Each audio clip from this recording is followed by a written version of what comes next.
নমস্কার বন্ধুরা, আমি অনিন্দিতা।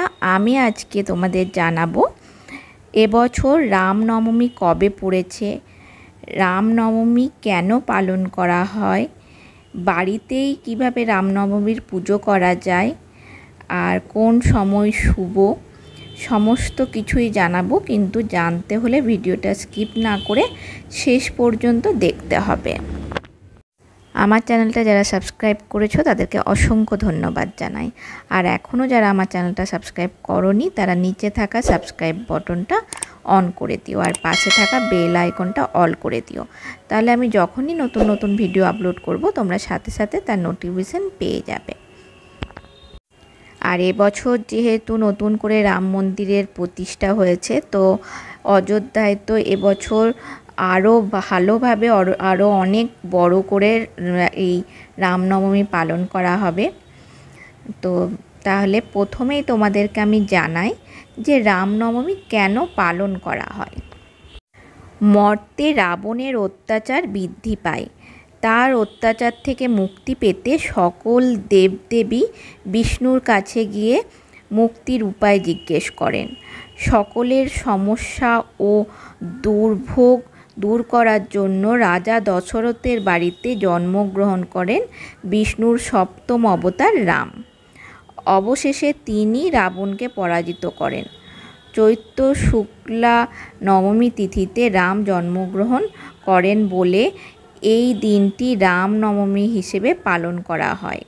রামনবমীতে পুজো ও উপবাস করলে সুফল পাওয়া যায়।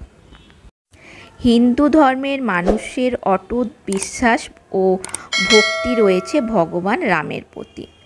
রামনবমীর উৎসবটি পালিত হয় ভগবান রামের জন্মবার্ষিকী উপলক্ষে। প্রতি বছর চৈত্র মাসের শুক্লপক্ষের নবমী তিথিতেই পালন করা হয় রামনবমীর পবিত্র উৎসব। এবছর 2024 সালে 17 এপ্রিল পালিত হবে রামনবমী। পঞ্জিকা অনুসারে চৈত্র মাসের শুক্লপক্ষের নবমী তিথি শুরু হবে 16 এপ্রিল মঙ্গলবার দুপুর 1:23 এবং শেষ হবে 17 এপ্রিল বুধবার বিকেল 3:15। উদয় তিথি অনুযায়ী রামনবমীর উৎসব পালন করা হবে 17 এপ্রিল। পঞ্জিকা অনুসারে পুজোর শুভ সময় শুরু হবে 17 এপ্রিল সকাল 11:10 এবং শেষ হবে দুপুর 1:43।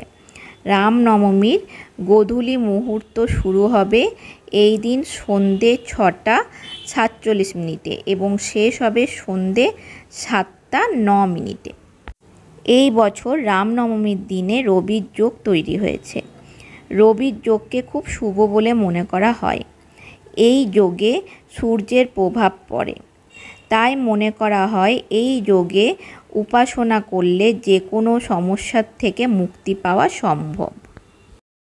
মহা আড়ম্বরে পালিত হয় রামনবমীর উৎসব। বাড়িতেও পালন করা যায় এই নবমীর পুজো। চৈত্র মাসের শুক্লপক্ষের ব্রহ্ম মুহূর্তে উঠে রাম ও সীতাকে প্রণাম করে দিন শুরু করুন। ঘর পরিষ্কার পরিচ্ছন্ন করে বাড়ির প্রবেশদ্বারে আম পাতার তোরণ টাঙান। রঙ্গোলি বানাতে পারেন। এই তিথিতে ধ্বজা লাগানো শুভ। এরপর স্নান করে ব্রতর সংকল্প গ্রহণ করুন। এই তিথিতে হলুদ রঙের নতুন পোশাক পরে পুজো করা শুভ ফলদায়ী। এই পুজোর জন্য পুজোর স্থানে একটি লাল রঙের কাপড় বিছিয়ে দিতে হবে। এরপর তার উপর রামের পরিবারের মূর্তি বা ছবি স্থাপন করতে হবে। এই মূর্তি বা ছবিতে থাকবেন ভগবান রাম, শ্রী রামের ভাই লক্ষ্মণ, মাতা সীতা এবং হনুমানজি। এরপর চন্দন বা রলি দিয়ে সবাইকে তিলক লাগিয়ে অর্পণ করতে হবে অক্ষত ও ফুল ইত্যাদি। প্রদীপ জ্বালিয়ে আরতি করে রাম রক্ষার শ্লোক, শ্রীরাম চল্লিশা এবং রামায়ণের শ্লোক পাঠ করতে হবে। ভক্তরা এই দিন প্রভু রামের কাছ থেকে আশীর্বাদ এবং আলোকিত হওয়ার জন্য মন্দিরে যান, প্রার্থনা করেন। আচার পালন করেন, উপবাস করেন এবং মন্ত্র উচ্চারণ করে থাকেন। আমার এই ভিডিওটা যদি আপনাদের ভালো লেগে থাকে নিচে থাকা কমেন্ট বক্সে অবশ্যই কমেন্ট করে জানাবেন কেমন লাগলো। আর ভালো লাগলে অবশ্যই লাইক আর শেয়ার আর সাবস্ক্রাইব করে দেবেন। আজকের মতো এখানেই শেষ করলাম, পরের দিন হাজির হব নতুন আরেকটা ভিডিও নিয়ে।